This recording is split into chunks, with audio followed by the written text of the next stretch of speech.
Like their kids are underfed. Their wages are underwater. They don't know what else to do. Their party is not offering them anything except for those people over there seem to be having a little too much fun. And those people over there having all that fun and progressing and doing shit that you don't understand or don't like, those are your enemy. And he stands there as this relic of a time where shit was awesome, where America was fucking cool and had giant boats and all this other dumb shit, even though they never had it. They could pretend to be a part of that. He stands there and goes, I'm standing in the way of this quote unquote liberal progress as a relic of the past. Come to me and we can go back to that time. Literally make America great again. That's why it works, right? That's why it works. It doesn't make any sense. It doesn't make any sense. These poor motherfuckers in the Midwest were rocking fucking golden toilets and shit in 1985. Of course not.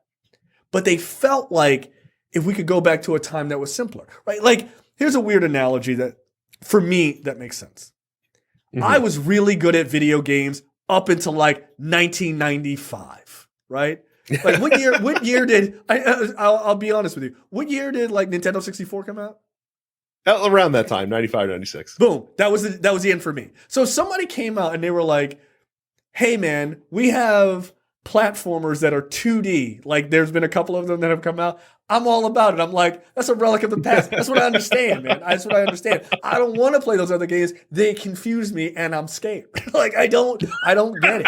Too many puzzles, right? So like for them, that's where they are. They're terrified. And that is why when he came out and was like, coming down the elevator, I am who you recognize. I am a rich person who you recognize. You don't need, look, you may be cool with him, but you don't recognize these rich assholes. This guy's driving an electric car. He's not like us. Remember us? Like, we used to be fucking cool. I don't even like the new light bulbs, right? Like, it is just grievance shit. And because of that, Republicans can they can envelop themselves in this dream world. They can literally envelop themselves in a dream world, which is why they're like, let's not go, voting doesn't work, or don't worry about the pandemic. It's too confusing. I don't want to wear a mask. I don't want to do this. I don't want to do that. I don't want to worry about the earth. I don't want to do any of that. I just want to turn on the television and watch my hero yell about fucking toilets. That's it. Like, it's just because he is a grievance candidate at a time that poor white people especially, need somebody who speaks to them. That's what I know the comparison that I'm going to make to this, and I think you're right. I think that you make excellent points. This is how prosperity gospel preachers make their money. That's exactly essentially. It.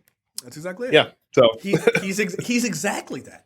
He's exactly that. He's preying on the poorest, preying on the most needy, that basically selling hope in but for an incredibly costly amount of money. So yeah. I mean, a lot of Venn diagram overlap there too with prosperity gospel folks and Trump folks, I would imagine. Two overlapping circles. Right? but look, there's a part of me, there's a lot of me that doesn't empathize with it, but I get it, right? Like I don't agree with it, but I get it. I get why it works, right? I get why conservatives, like, I don't know that fucking white dude's name, the guy with the like red beard is like screaming at a guitar or whatever.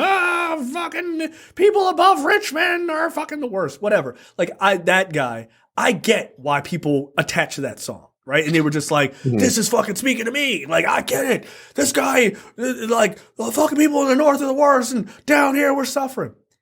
But you're not suffering because some fucking liberal person in New York, dude. Fucking liberals in New York are suffering, dude. They're like, shit is expensive. How the fuck can we afford groceries? You're not suffering because of them. You're suffering because you are ceding your power to people who will take advantage of you and who have continued to take advantage of you, ironically, well before the 80s, but especially since the 80s. They have.